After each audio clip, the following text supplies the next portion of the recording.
I guess if you're planning on like kidnapping Santa, though, it's probably time for your parents to be like, all right, kid. That's not great. Yeah, and also like that is a one-way ticket to the naughty list for sure.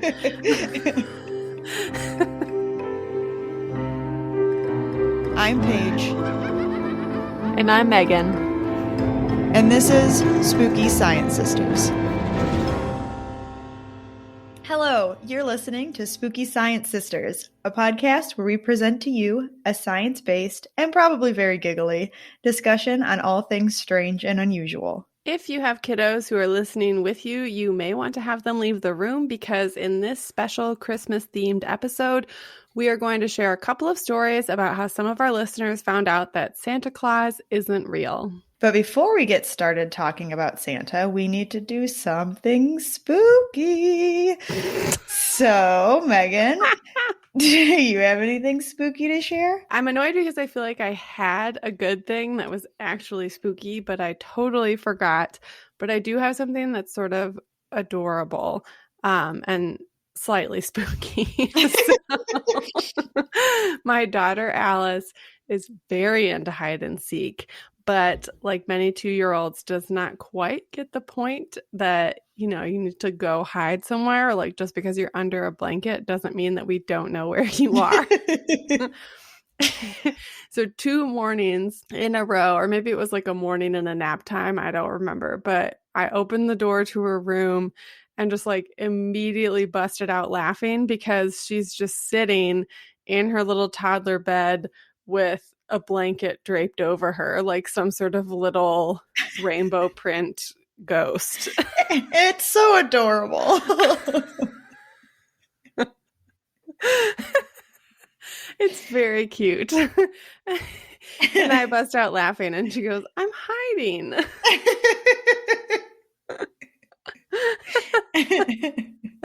So, not the best hider yet. She'll get there.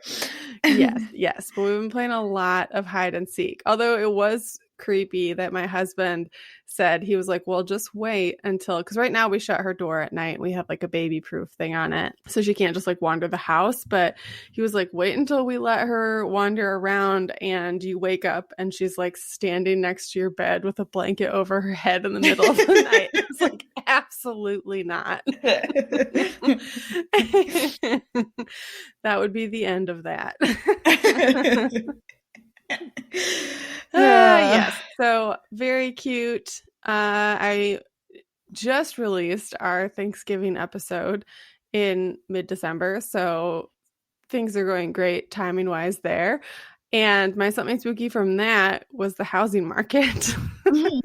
Yes. Yes, which it still sort of is, but yeah, but it seems like things are going to work out. I actually have a place to live. There's like some odds and ends that are still in process because we're sort of selling a house simultaneously, but yay, I won't be homeless, so that's good.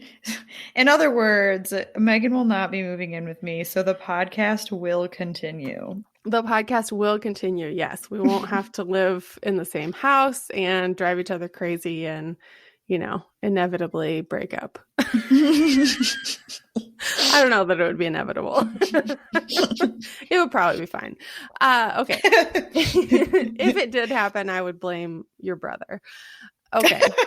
So, Paige, did anything spooky happen to you in the last few weeks since we recorded?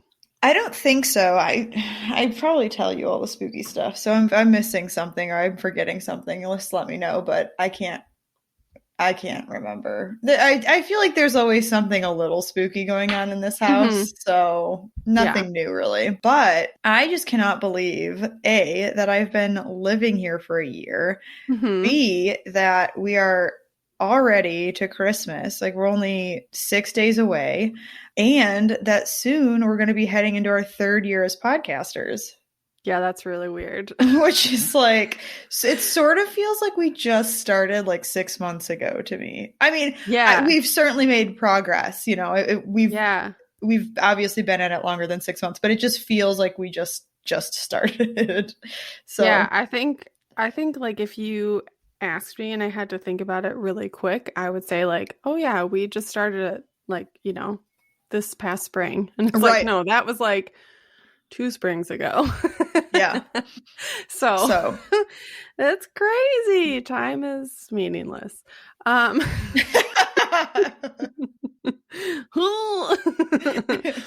just wrapped up my job in my current city, so my brain is very frazzled. So this is the perfect time for a chill, like listener stories episode, because if I had to research anything for you guys, it was going to be a nightmare. Okay. So we're going to do Santa stories this year. And just to preface this a little bit, last year we did Santa Science, and we talked some about the psychological implications of children believing in Santa Claus.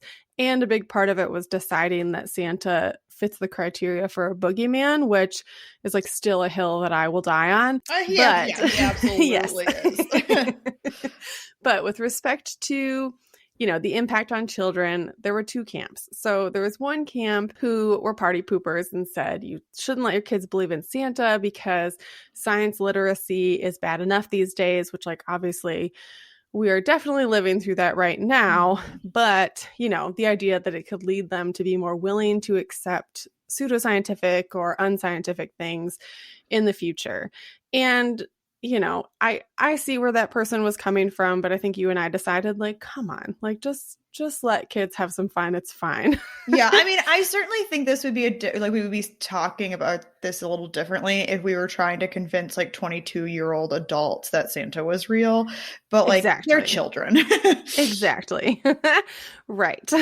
Yes. So the other camp said it's harmless, but if you're worried about it, just make sure to encourage your kids to ask questions, do experiments. You can start doing little things to sort of clue them in and get them to start thinking critically about whether or not Santa is real, and basically give them the opportunity to figure it out for themselves. So like, it's less hurtful that, or potentially less hurtful that they feel like, oh, they have been fibbing to me this whole time about this, but also gives them, I guess, a little bit more power in it. So anyway, so since Santa is this like boogeyman / mystical man / in the more pagan sense, associated with like elves, which I think are associated with fairies who are supposed to be really mean and creepy, and the fact that a significant portion of us believed in Santa at one point, we're going to talk about how we found out and how some other people found out the truth about Santa Claus.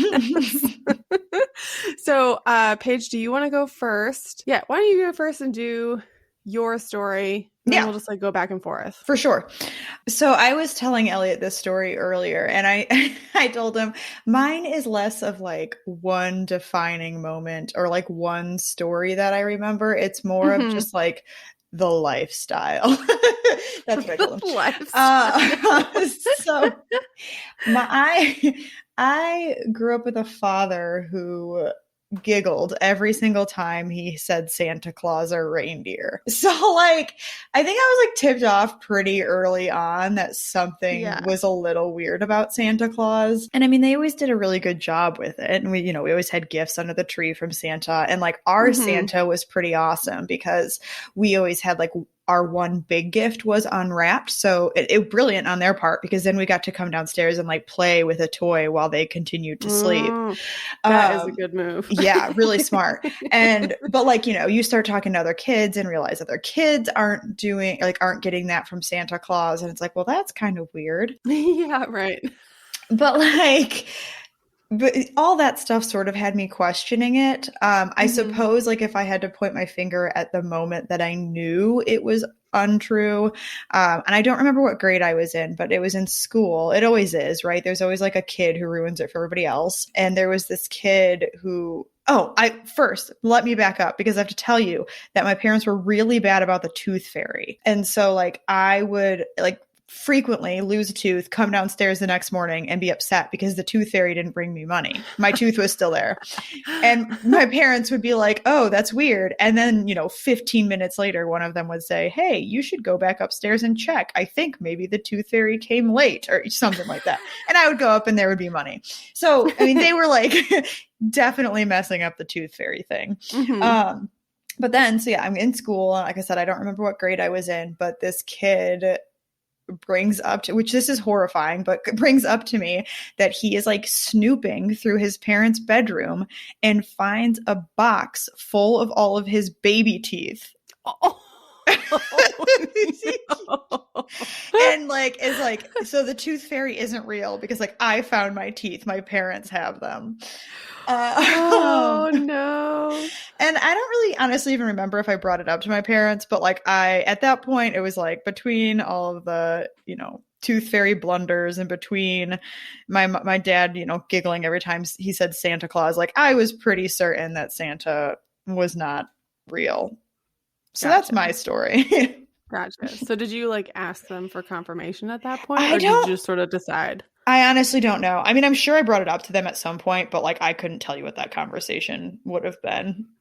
Gotcha. I just definitely remember the box of teeth story and totally freaked me out. That's awesome. Well, funnily enough, mine is also tooth fairy related. And I think we told these last year as well. So these might sound familiar to some of you, but we definitely wanted to reiterate them. But my parents forgot to be the tooth fairy for several nights in a row when I was in, I don't know, I must have been in second or third grade. I might have been a little bit older. And it had been a few days and I woke up and, no tooth fairy again. And I'm in the bathroom and I think my mom or dad came in and I just remember saying like, the tooth fairy isn't real, is it? Like very accusatory. And I think it was at that point that they came clean about it. And yeah, then it was within a couple days of that I started thinking, well, if the tooth fairy isn't real, then I don't think Santa Claus or like any of these creatures who leave stuff in my house are real. So yeah, so a couple days later, I asked my mom about Santa Claus and she confirmed it for me. And yeah, I remember like having a conversation about like, but why? Like, why would you tell me this if it's not real? And she was like, because it's nice to have fun and give people gifts. And yeah, I think that's sort of one of the camps too, is that people are afraid they're going to hurt their kids' feelings by, lying to them. But when I tell you that I have a toddler now and she's old enough this year that we can like talk to her about Santa and ask her what she wants and tell her that Santa's going to bring her presents, it is fun as fuck to lie to your kid about it.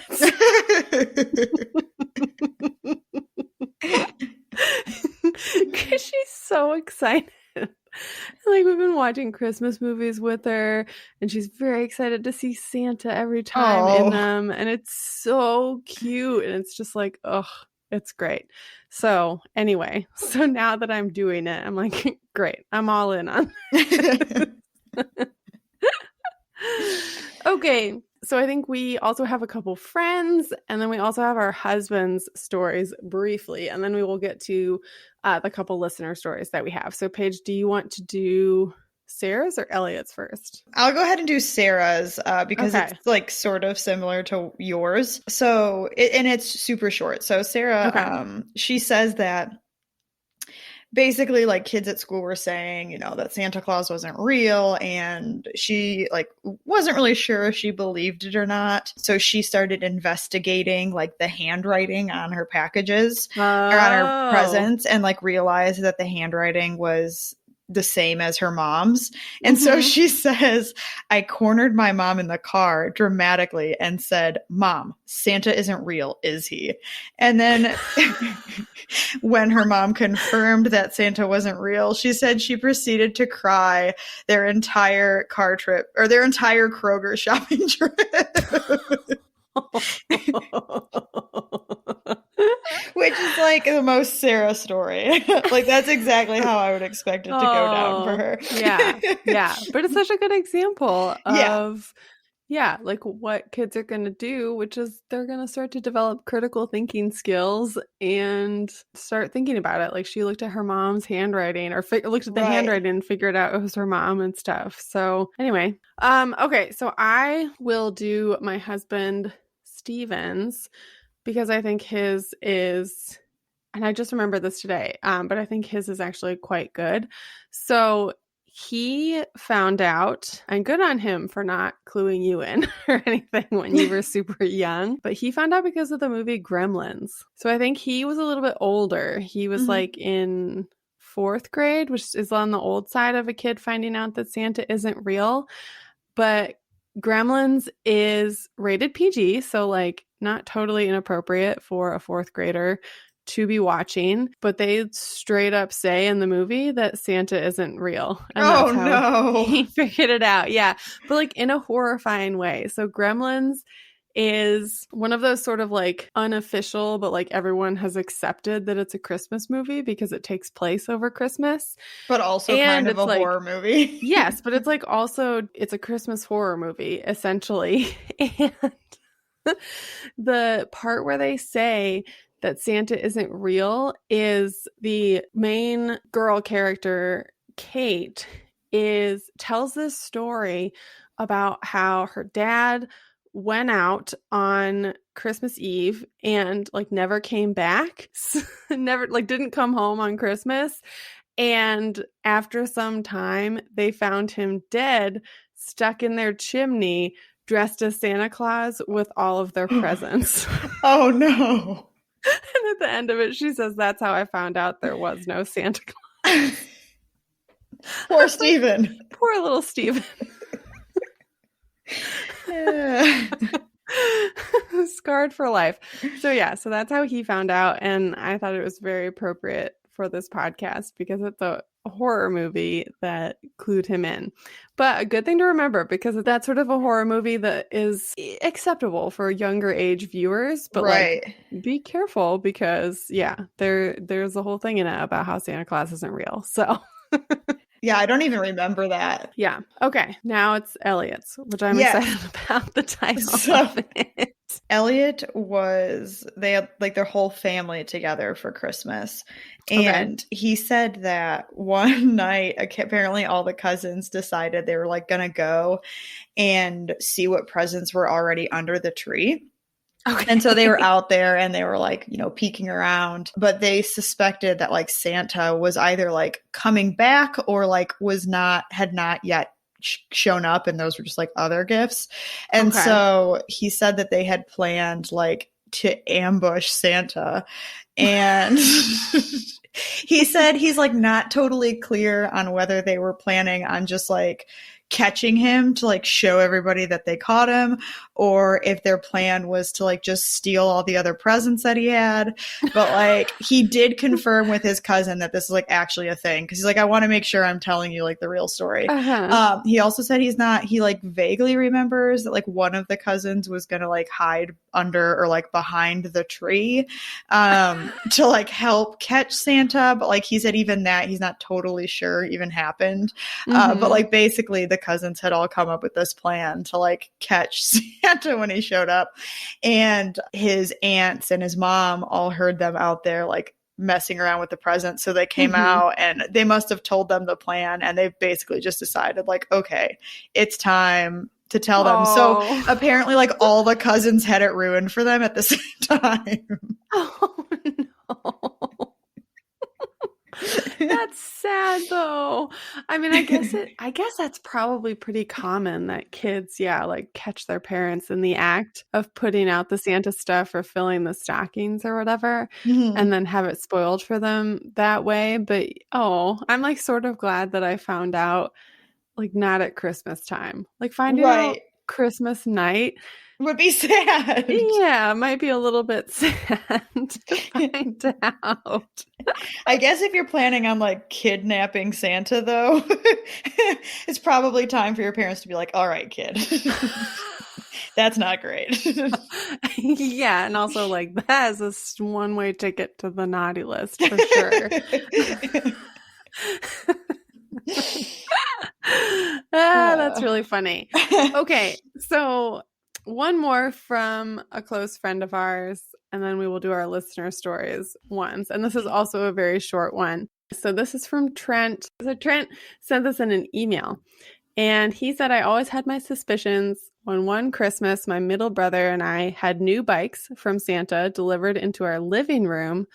Meanwhile, my oldest brother got a Bowflex machine, and that was in the back of my dad's truck. So Santa thought it was a good idea to put bikes inside, but a weightlifting machine was good to be outside. And they put the little like, emoji. Another year, there was something else big for one of my brothers, and it was locked in the shed out back.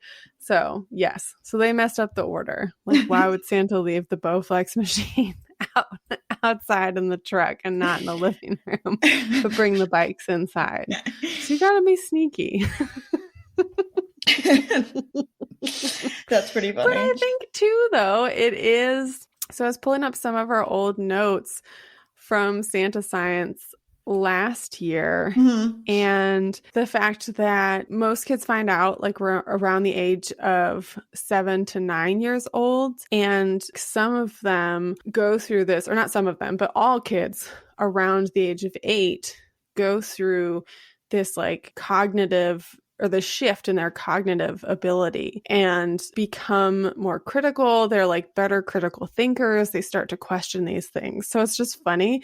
But like, yeah, so many people's stories are them basically learning to be critical thinkers. So anyway, I don't know. This is like some weird PSA thing where I'm sort of like, listen, I'm a scientist. I am all for being skeptical. I'm all for being reasonable and logical about things. But like, just when it's the right age, encourage your kids to think critically about it. You don't have to not let them believe in it. Okay, so do you want to do Garrett or Cassie first? I'm going to do Garrett's. So our first story comes from Garrett. I do want to note that I did cut out just a little bit just to shorten the length, but I didn't cut anything out to take. I don't think I shouldn't have taken anything from the story. So here we go. This is really a story about how Garrett's youngest brother learned about the physical reality of Santa Claus, he says. Here's a brief background. It was Christmas Eve in the early 1980s. I was 12. We lived on a farm near the Louisiana-Mississippi state line north of Baton Rouge. My middle brother would have been around 10, and my youngest brother would have been about 7. Both me and my middle brother had gradually come to understand that our parents were Santa, but we had a mission to try and preserve the legend for our youngest brother. Because 1, Christmas is fun, and 2, it's sometimes worth it to preserve a little bit of mystery in your life if that mystery is harmless. The day started normally enough. It was a family tradition to eat lunch at my uncle's house and then go to Christmas Eve service that night. We played all morning with my cousins and then ate lunch. One of the dishes was a roasted wild duck that one of my older cousins had shot the previous weekend, I think. One of the desserts was a fruitcake. I had heard of the horrors of fruitcake for most of my young life, so of course I had to give it a try. It wasn't until we started getting ready for church later that evening that things went off the rails. I was scheduled to be one of the altar boys that night, so of course we were running late. That was common occurrence in a household with 3 boys sharing one bathroom. I was starting to feel unwell on the way to church, but my parents thought I didn't want to go to church. I'll spare you the gory details. Let's just say the rapid onset of possible food poisoning was impressive. Oh, no. My mom quickly drove me home, put me in their bed with a Gatorade, and said they'd be back after church. Oh, classic 80s parenting. Okay. He even states, please note that my parents weren't ignoring my symptoms. Kids got sick all the time, and no one could have anticipated what was about to happen. Oh, yeah, for sure. No judgment. Right. No judgment. But yeah, you'll feel better. It's like the day. No, never mind. I'm not going to go into another story. Great. So, this was the beginning of one of the longest nights of my life. I was so dehydrated, the cramps started about an hour after my mom returned to church. Oh, no. I don't know how long my family was gone, but by the time they got home, I was so curled up from cramps, I looked like a dead spider.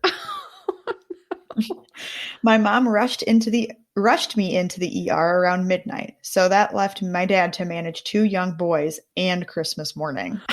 Apparently, I passed out in the ER, and I later woke up on Christmas morning in a hospital bed hooked up to IVs. Thankfully, my mom's best friend was also my pediatrician, so she rushed in and spent the night monitoring my condition.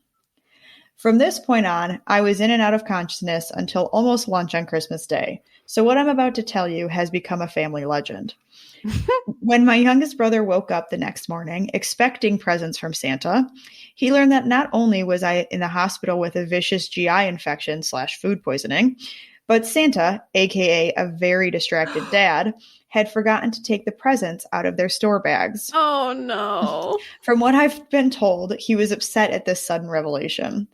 By the time I had gotten home, he seemed okay. Good presents and M&Ms in your Christmas stocking always help. As far as I can tell, he doesn't hold it against me after all these years.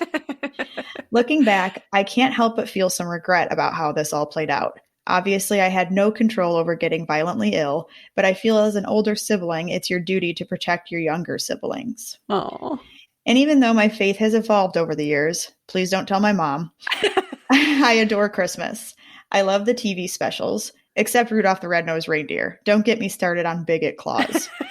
Most of the movies, especially The Nightmare Before Christmas, go figure.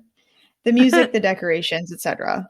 Christmas means family to me, and I still love the idea of a generous person giving freely of themselves to spread joy to kids. I call it the spirit of Santa Claus. Oh, that's so sweet. It is sweet, but like, how... Poor brother.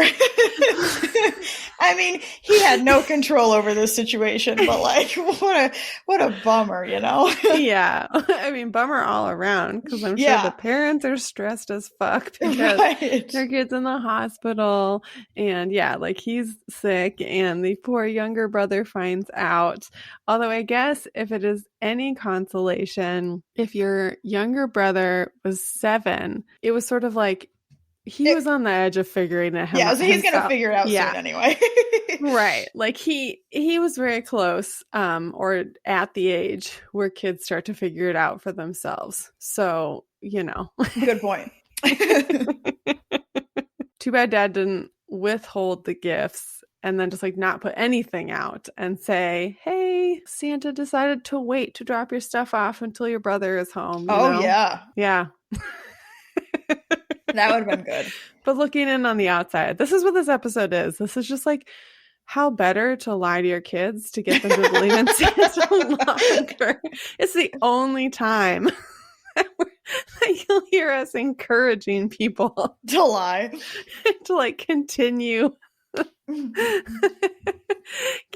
to dupe others into believing in something that's not true. Okay. All right. So our next listener story comes from Cassie, and we'll get right into it. So, and I haven't read this, so you guys are getting like the blind react here.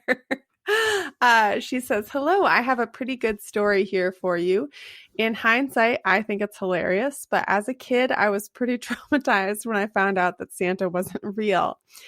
When I was in middle school, maybe 10 or 11, I was on the verge of not believing in Santa Claus anymore.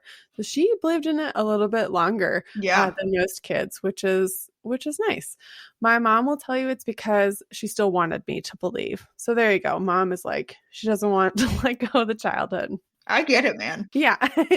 When I told her that I was questioning the existence of Santa Claus, she said, if you don't believe in him, you won't get presents.